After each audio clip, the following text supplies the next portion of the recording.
Super Soul Sisters. Today's Super Soul Sister is Mary Teddy Bukosera. I have been struggling the whole time at the back here. I continue, how do you say it? And she says Bukosera. And of course, it's good, it's important for me to say people's names correctly. So Mary Teddy Bukosera is our Super Soul Sister this particular night. And my name is Rowena Kajumba. We're going to have an interesting conversation. Now, quite often we bring women to inspire you and tell you the stories. But before we reach those stories, someone has probably gone through something. Someone has probably struggled with something. But let us get to know Mary here tonight to tell us a whole lot more, you know, on her story. And of course, she's a mother, and as a mother, it's very important that we have her story here today. It's never that easy, and when we get people here to talk to us, it does encourage us, it does give us some bit of encouragement to know that, hey, we can work together as a team, we can come to, you know, to one another and talk about things and also get help. So we do appreciate you for making time. Thank you. Yes, when someone says Teddy, who is Teddy? Tell us about Teddy. Where were you born? To who? You know? Yes. I was born in a new district called Mbale. Yes. It is generated from Mbale Hospital. I mean, Bududa Hospital. This district generated out of Mbale. Yes. Yeah, near the mountain. Yeah, okay. Okay. When was this? When were you born? That is 1968, 2nd of September. Okay. So you were born here and you grew up still in Mbale, Bududa? I grew in Mbale up to secondary level. Okay. But later, of course, you know. Yeah, of course, life happens now. So which schools did you go to in primary school? Do you have any siblings, first of all? Yeah. How many were you? We were 7 in the family. Oh, wow. 2 boys, 5 girls. Ah, that is a huge number Yeah, it was a to huge take. number. It was a huge number. So which schools did you go to? Like primary, let's start from primary school and what that was I like. went to the nearby school from home area called Hauha Primary School from 1977 Yes. to 1980, primary 1 to P4. Yes. Later, because we had ambitions, my sister, who is a late, wanted to be religious people. Okay. Like we went to her to go to this primary school near the border called Magari Boarding Primary School. That's where I sat for my primary living Examinations. Yes. and up to 1983, 1984, 1987. Oh, so you were the first one from primary 1 to primary 4? That was the home area. Yes, then you moved. I moved to the boarding school. Yes, okay. Young, ambitious girls. Yeah, interesting. It was a sister's school, and we wanted to be religious people. Okay, I understand where you're coming from. Yeah. Earlier on, you hinted on something and said back then it almost felt like it is only the boys who had the opportunity. Actually, that's what I saw back then. I used to see the cousins to good schools, Teso College, Sebei College, but I did not see any girl from our clan in secondary school. Later, I saw one girl who brain mentally disturbed in S2. So we became the first girls continued up to O level. Okay, up to O level. Yeah. Okay. So when you went by the border to do your primary, you and your sister, what was that experience like? Now, being far from home, yes? Remember, you're 7 of you. Probably you're realizing now we are the first ones who are going to get this opportunity to go further because times are changing. And that's one thing I appreciate in the time, that things have changed and we're giving people opportunities anyway. So what was that like to be just you and your sister? I'm pretty sure you were close. That's why you know. So what was that like to be far from home now? We're happy actually. You know, like when you ambitious with something. Yes. We're very happy because we talked together, wanted to be sisters. Yes. So for us, we didn't bother whether we are out of home, wanted after school we shall serve. Oh. Like we see nuns serving like At that age? At that age. That was very young, eh? That was very young. So when you did your P7, you still had the ambition of being nuns? Yes, please. Oh, wow. So what, this I'm sure affected the schools you decided to go to? Not Unfortunately, the school is like I told you earlier, challenges with the parents who didn't have enough. So you aren't able to go to secondary school? In a day. In a day. I stayed with my cousin. And you went to day school? I went to the school, and there I met many challenges. Actually, that's where I felt like I couldn't. So first, your father had some challenges. Yeah, he didn't have a job. My mom was a housewife. Well, you know, they all became farmers, and it is difficult to generate money out of this. Farmers, and they pay school fees. Yet we had other people behind. That is true. That is true. So then, shortly after, you lose them. Yeah, well, not shortly, after some time. After some time. So now here at secondary school, you had to go to day school because the breadwinner has actually lost his job. Yes, please. That must have been a tough time. Being that you were 7, you still had the siblings, that were still coming through. Were they able to make it through? Yeah, I did so. Through mom, she was a very hard-working woman. She could make, I remember, she could make some brewing. There was a bit of cattle. She sells, she was very hardworking, and she was able to facilitate us in the schools. See, and that's what I like about this story. That yes, we've appreciated that the breadwinner did lose their job, and things changed. Yeah. But we still had a mother who said, "I have so many ways, so many ideas, and let me take on one to make sure I take my children to school. It may not be what they could have wanted, but let me at least continue and take them to school." And it's important when people are hardworking. They get to work and, earn from that. So when you went to day school, when you first learnt of this, how did you and your siblings deal with this? Yes. I had to accept, because I knew the stance of my mother. She's a farmer, she's a housewife. She struggles to get this, so I had to accept. Actually, for me, I grew with something. I go with every situation, challenge that comes in. Yes. I accept. That's how I brought up my mom. Let it be eating, accept. Accept, yes, until you figure out the solution. That is very true. So now, where did you go for your secondary school? Valley High Secondary School, up to O level in 1987, from 1984 to 1987. 1987, yes. That must have been interesting. Yeah. That's for O level now. That's for O level. Yes. Were you able to continue for A level? No, please. It was now very difficult, and I didn't sit down. You didn't sit for the exam? I sat. You sat, okay. But I could not just sit at home. Sit at home. Because now, like I told you, like when you went to the secondary school, and these are town schools, I kept on seeing many things, see women in offices. Yes, when you went to Mbale High, you saw women who were in offices and yes. I had the ambition that I should read. But now after that, man was struggling. During my work, I had heard a story that we have a cousin working with their coffee marketing board. I went to there looking for her, and that was Oliver Woneha, who was being an MP. She welcomed me one evening in her home, and when I brought out my story, she listened and gave me a job. Wow. She gave me a job during my work, but unfortunately I worked for 1 year and the company came to the closure. But now during that work I was... Where did you work? I worked in Bali branch. And during that time I was able to facilitate myself for a course. I went for stenography.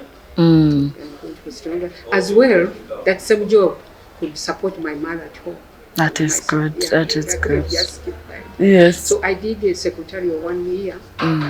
Still I had challenges. And so it was very, very difficult. Working and studying and... At the same time, the closure of the company, the coffee marketing board closed. Yes. I could not sit. After 3 months, I moved around and met some colleague who gave me there's a True Diocese Communication Center. It was a white father who is late now.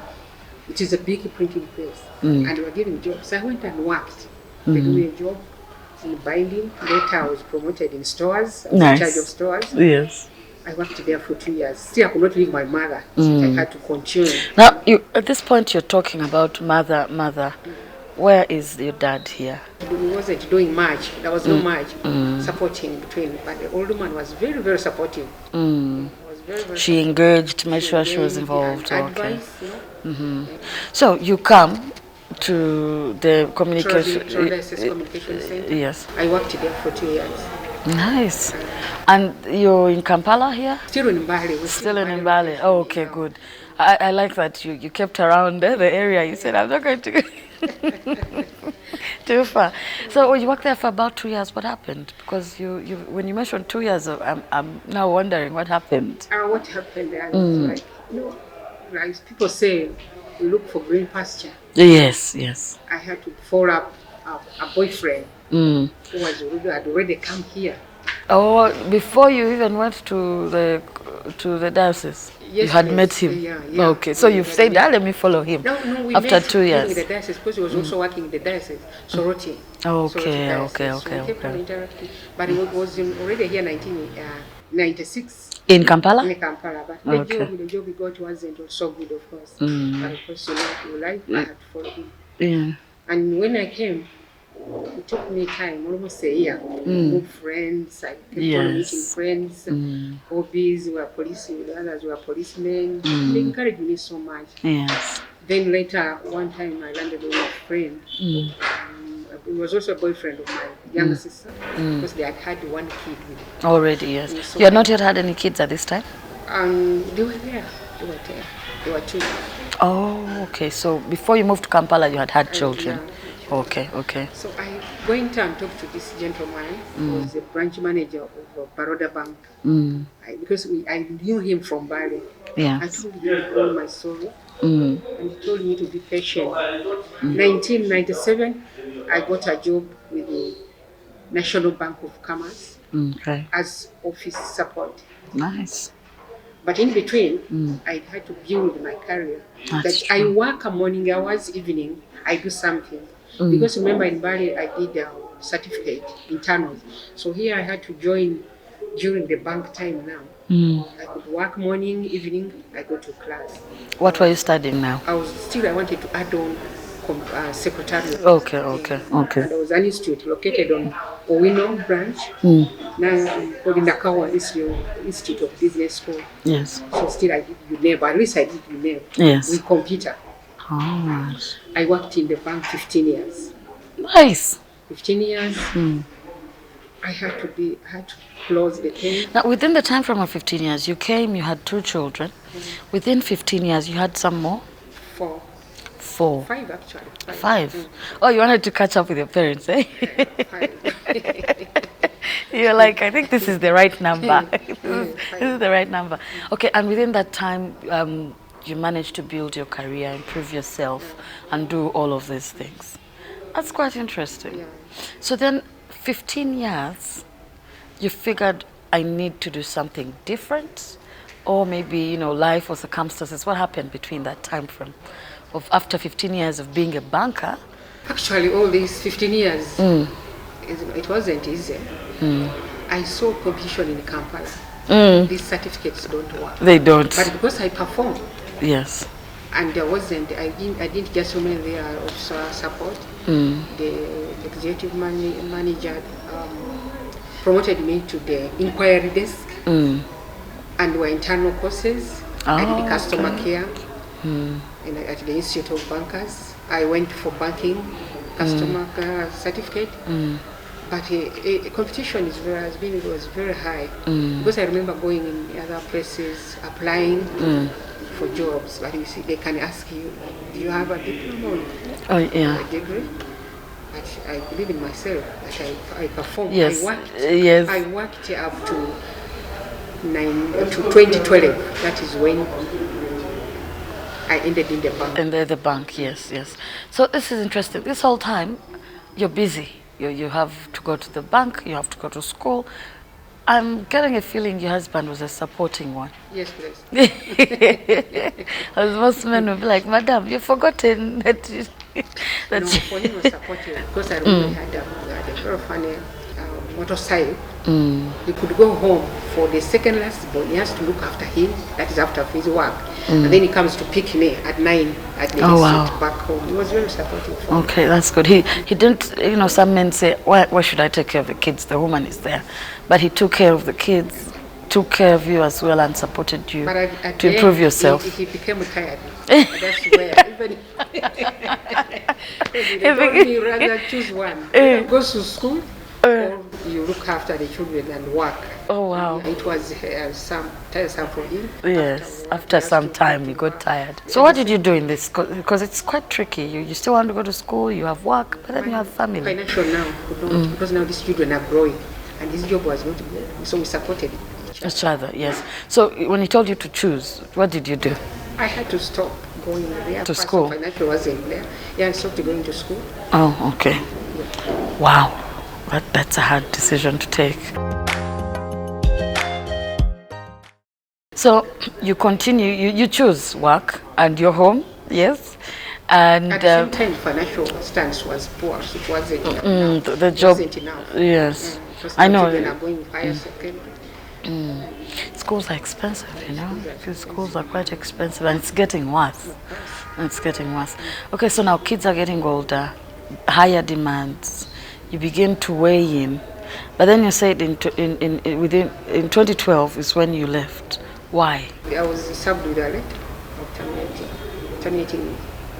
Okay. But your time is up. We've had you for 15 years. I still wanted to serve.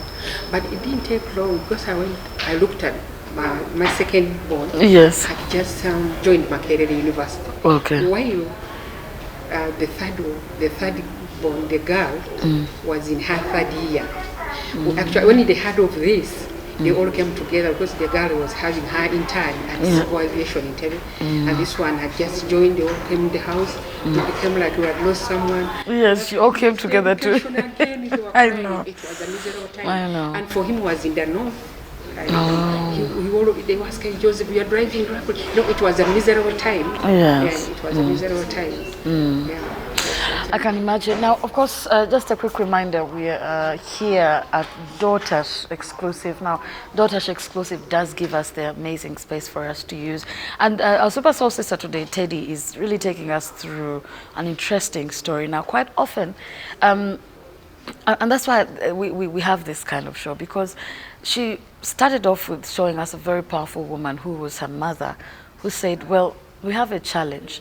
Let me go sell some brew to take my children to school. Okay? She was hardworking. She decided to take that step. So many times people give up. And she was able to at least go and do her O-level. But she did not stop there. She was ambitious.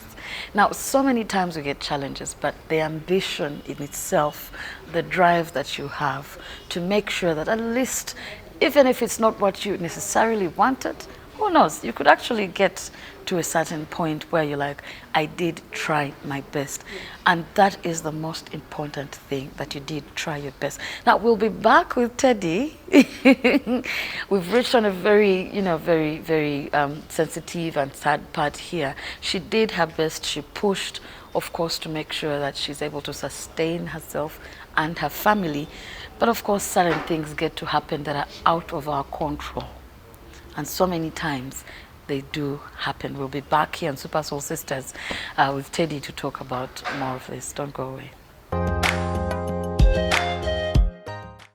Super Soul Sisters, and we're back, of course, here in this amazing space of Daughters Exclusive at Spear House, Ginger Road. You can always pass by amazing, amazing furniture, and they've been very kind to us. And I'm still here with Teddy. You're quite strong. Like the situation in which you've been in, and yes, I kept telling people the stories, we all have our stories, but like you were never demotivated. You seem to have always pushed and pushed regardless. Yes, please. Now that is hard to come by. What motivated you into, pushing yourself more and more, no matter what came your way? My children. Like I told you, my mother was a housewife, but she had a lot of, she was courageous.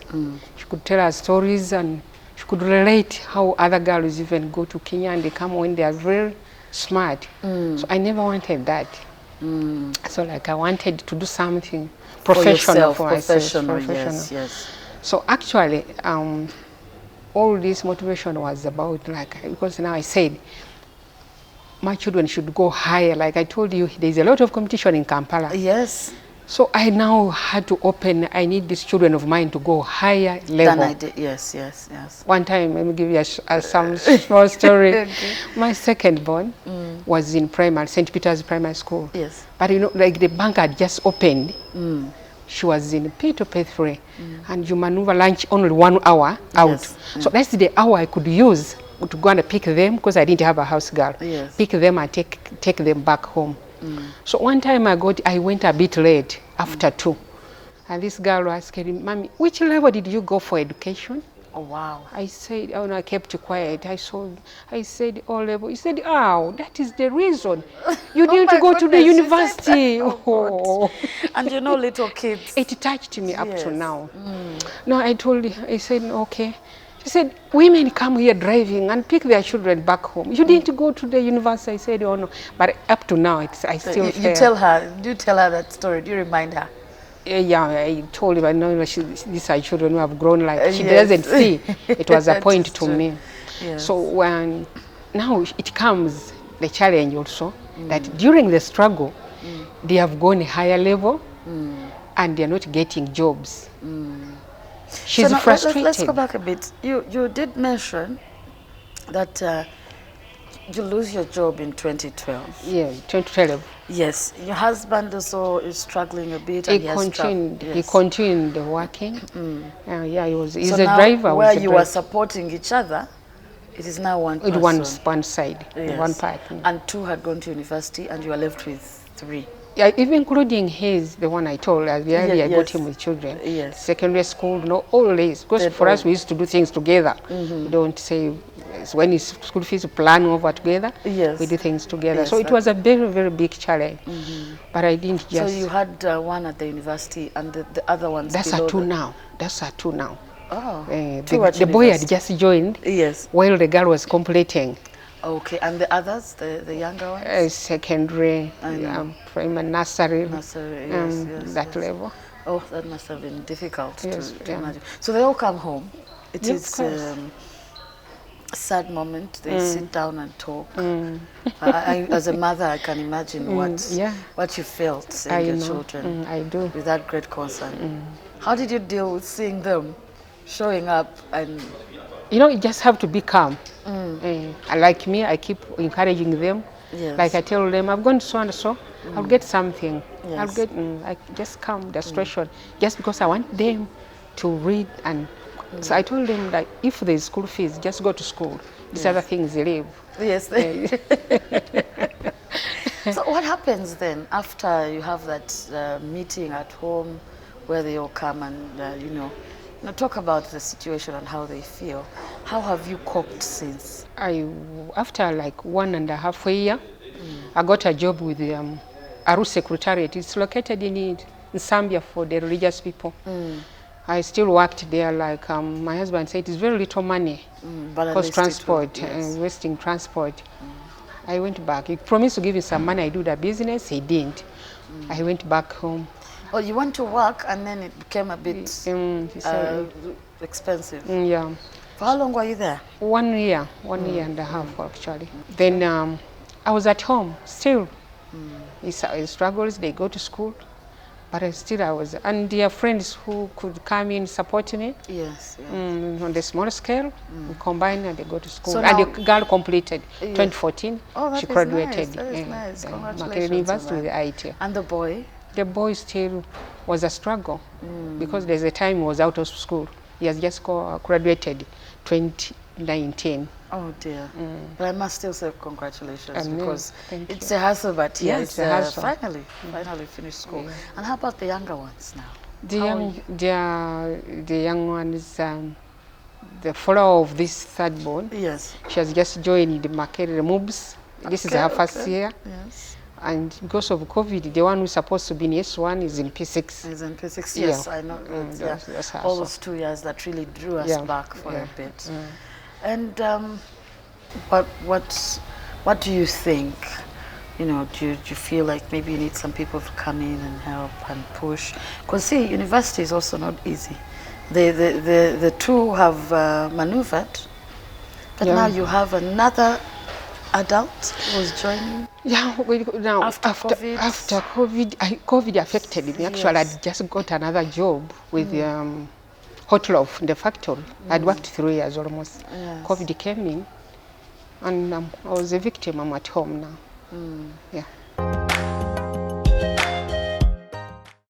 So, the ones who have graduated, what, I know, like you mentioned, now she's older, she's seeing the struggle, which she probably couldn't see when she was younger. We're educating our children, but the jobs. The jobs, dear. jobs. The jobs.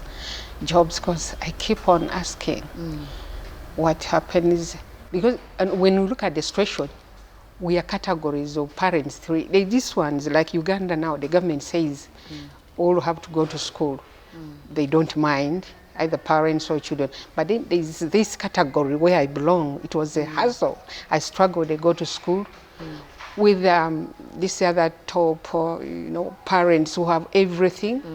Their children from the nursery. But only mine, just find that at the end, mine and the other ones, they meet at the top At the end of institutions. yes. They will all work hard and graduate. Now what happens is that they cannot also get something to support themselves. I shouldn't talk about him, but they need to support themselves. And they're in pain. They cry like this girl cries a lot because all my University, she felt. And I'm sure I'm not the only parent. There are parents outside there feeling the same. Yes. But each person, I don't think there's a parent, either you are poor or you are rich, who would feel like my child would be just there. All parents need their children you want your child to do something. To do something. Definitely. So it pains when I see her back to me. I have no powers. I can't do what. So there's a way you feel. It's a lot Almost of pain. helpless. Helpless. You feel like you... Yeah. And their parents, like in our village, they sell land over children's education. At the end, children are not doing anything. Of course, they are quiet. And it's strange because even with internships and things like this, it is very hard for so many to be retained. The space, the work environment is too small. It's very small. To contain these big numbers of students. So what would you think, what probably ideas on how best our young people can be helped to achieve these things? Someone once said, it's the education system. I said, well, what do you think can be done more as a country? Because we are talking about your story. There's so many parents' stories out there and many more children out there, just like yours as well, and any other persons. Something that maybe could help us engage these young people. What would you think or suggest as a parent? Before I could think of something, actually there's a time I was among parents.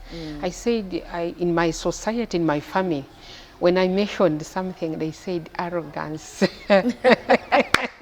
Because I said, if I had powers, education should be abolished in Uganda. Because how could a parent sell land? Maybe you have a small portion of land, like in your village.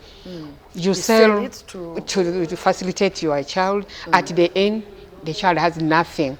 So I said, then education, because I'm saying you rather keep your land and children do other things, how to maybe plant and do other things.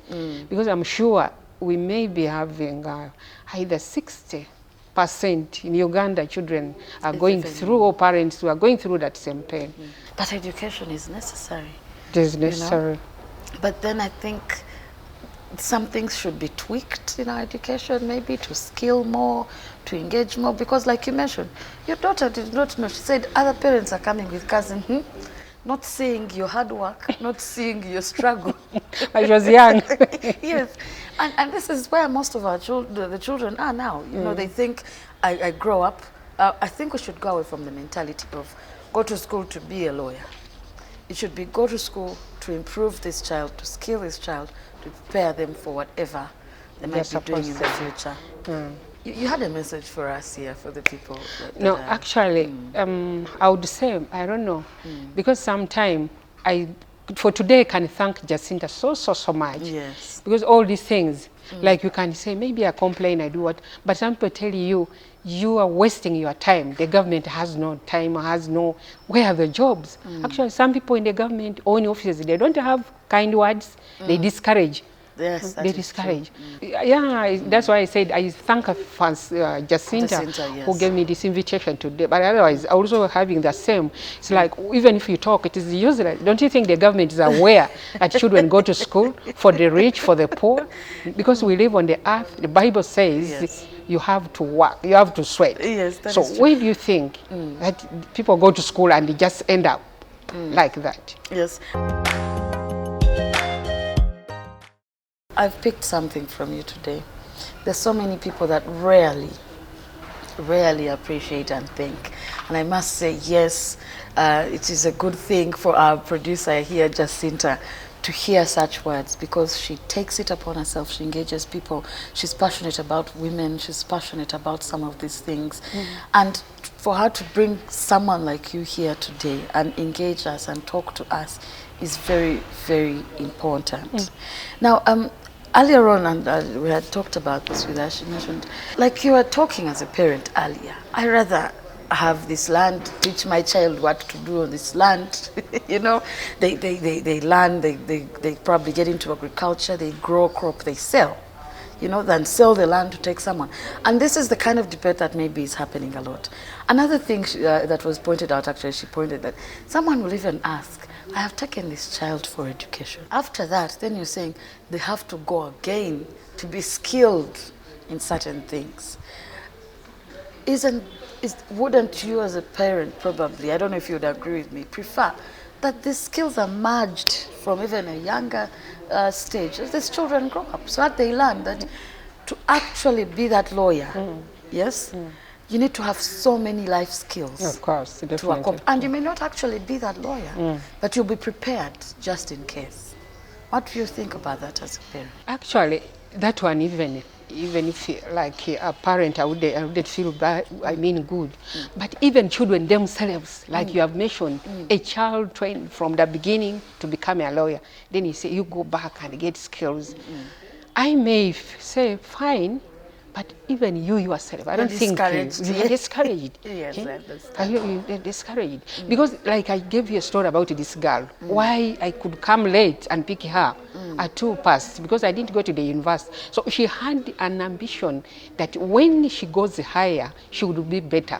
Why don't the government also accept that there are children of such? Actually, there are children, many children in the village, even if a parent is serious, but the child doesn't mind, and they're also there as many.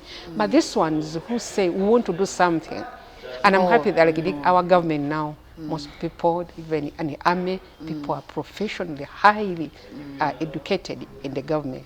So why don't they also consider others that every child going, something should be planned?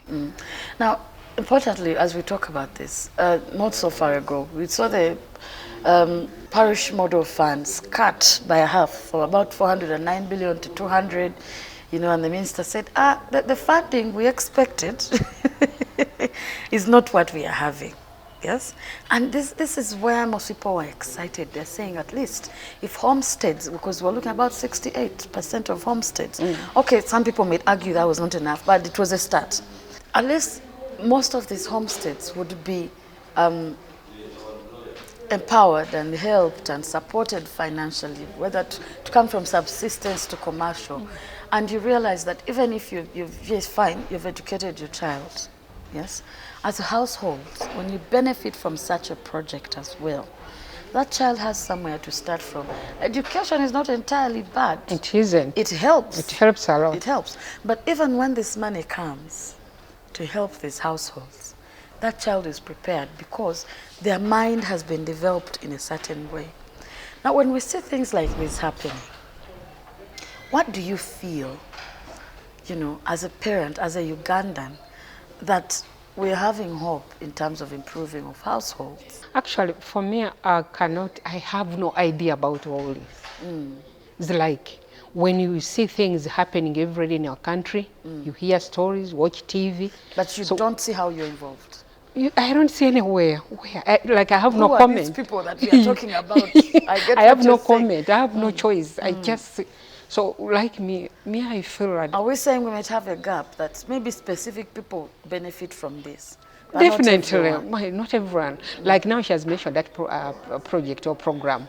It's like I'd never. It comes. You know, when you live in a society where you feel things out of, there They is should no have way. engaged Yeah, the you don't public, understand. engaged people. There are certain people benefiting, because one time when I called something similar like that.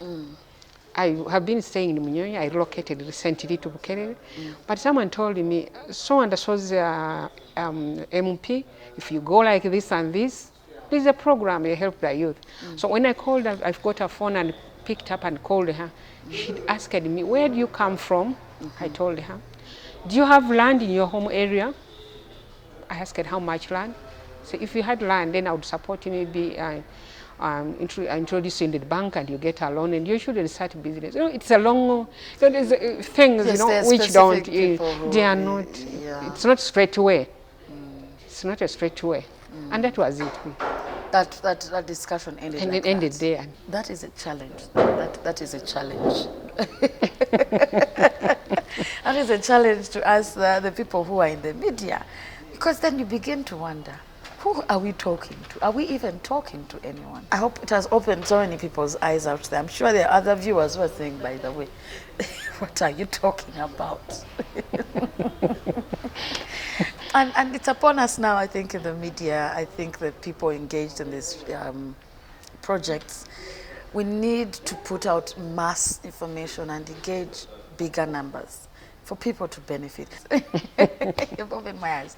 So real quick, I know the people watching there, I'm sure someone may probably reach you or talk to you, but as a woman that has been through a time where you've seen challenges growing up, not just because the breadwinner has had challenges, but also realizing that at some point the women had less opportunities, but you're among the lucky few in your time. And then all of these challenges happening and not being able to continue with school and choosing to make sure that your children get the opportunity, but then again more challenges came.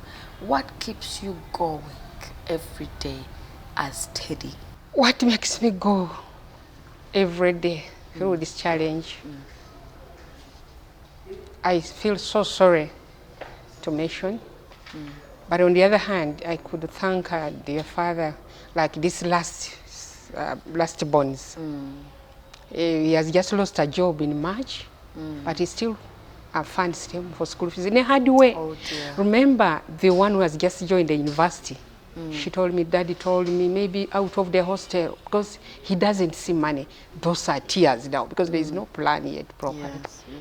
But with life, every day, you see, it is a challenge. But just like talk to friends, whatever. Like I told you, for me, my mother trained me, you go through there. So what drives you is that voice that you remember your mother talking to you? Yeah, I go through. I just go through there.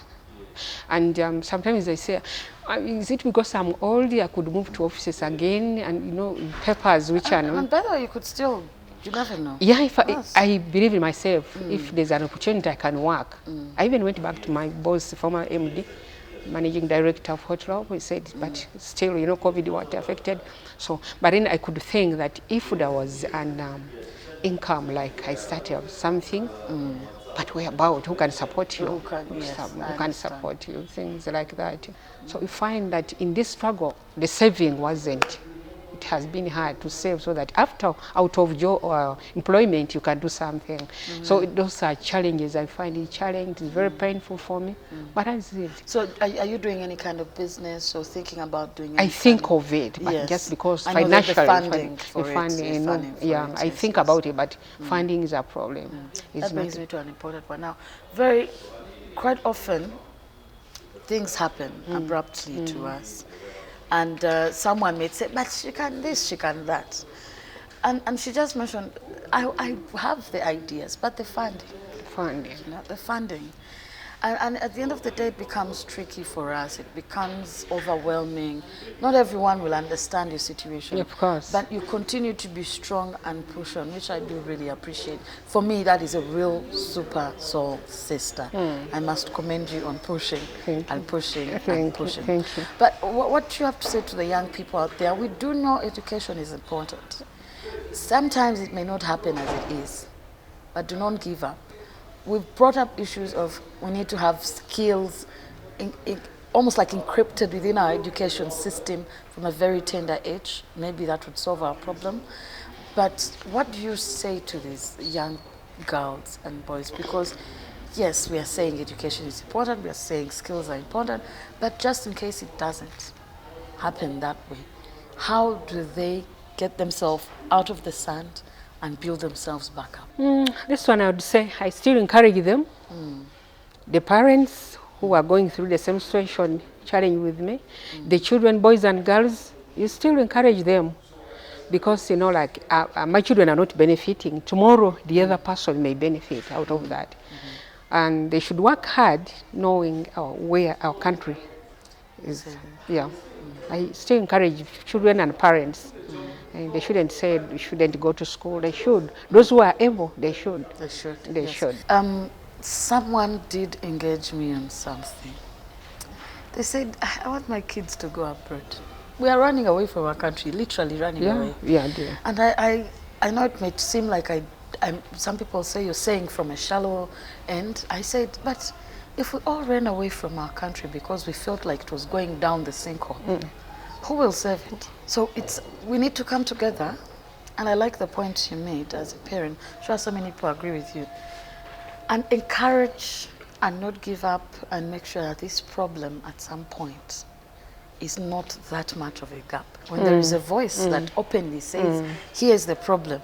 I have struggled to educate my children, but they're also struggling to get jobs. You understand? Yes. Openly. And I like the challenge you gave us. Are these things for particular people? We are talking about the parish model, funds. Are you saying, but where? I don't know about this. It is true. Who are we telling about these projects? Who are we engaging? And I'm sure someone watching and the right people are probably watching to go back on the drawing board. And I must say, it's quite sad. It's quite sad that we are dealing with issues like these. You have high hopes for your children. They have high hopes for themselves. Yeah, and actually. in the end, but then I like to be hopeful and end on a hopeful note, not for us to to drag it down and everything. Like you, for example, have been a very good answer to some of these questions. Even the young people, by the way, she's given you her story. She couldn't go further, but she managed to push, get herself a job, get another, work in the bank for 15 years. Unfortunately, that ended, but that we thank God for as well. Now, talk to the people out there in regards to your situation. But before that, a quick reminder, we are Daughters exclusive here at Spear House on Ginger Road. Check it out. It's lovely furniture. Thank you so much, Jacinta, Rona, for the invitation of today. I call upon organizations outside there. Actually, if you have jobs, I'm here just because on behalf of my children. It is so painful. Daughter did IT from Makerere University. The boy did records and archives, Makerere University. They are looking for jobs. Jobs are not there. I'm not here that I'm looking, I have gone to offices to look for jobs on behalf of them, but I'm here that the viewers can at least understand that there are mothers who are suffering in a very painful way. I even find mothers on the street selling nuts, selling menvu, many things to generate school fees for their children. But at the same time, you find that they also have the same challenge and pain like me. So I call upon companies, please, whoever has jobs outside there may call up on my contact to enable these children, at least do something. At the same time, I thank the government, especially our President Museveni, for the peace in Uganda we have got. I'm sure there is no parent who would love seeing, after educating your child, a child goes through such pains. That is true. Call me on 0785 96 0544. 0757 42 82 96. Daughters and boys, Immaculate is on 077 301 887. Martin is 0700 194 335. Please, I'm so happy, honored. Thank you so much. Oh, thank you Viewers, for making time. presentatives, Rona, Jacinta, I'm so happy. I, Teddy, for today that I'm being interviewed or in the showroom of UBC. Thank you. God bless you and bless your work. Okay. Bless you too. Thank you so much, Teddy. I must say this is, for me, this is quite important for us as well to engage. Yeah. Because this is a story that is going to make people think as well. Make people, you know, think through being resilient and pushing forward. But we do appreciate you for making time. Please do come in and help Teddy. I know there's so many other people out there that will probably need the same help. But thank you, Teddy, for making time. I'm so happy. Thank you. Yes. Our Super Soul sister this particular day. Now, from me and our entire team, we must say thank you so much. Till next time, good night.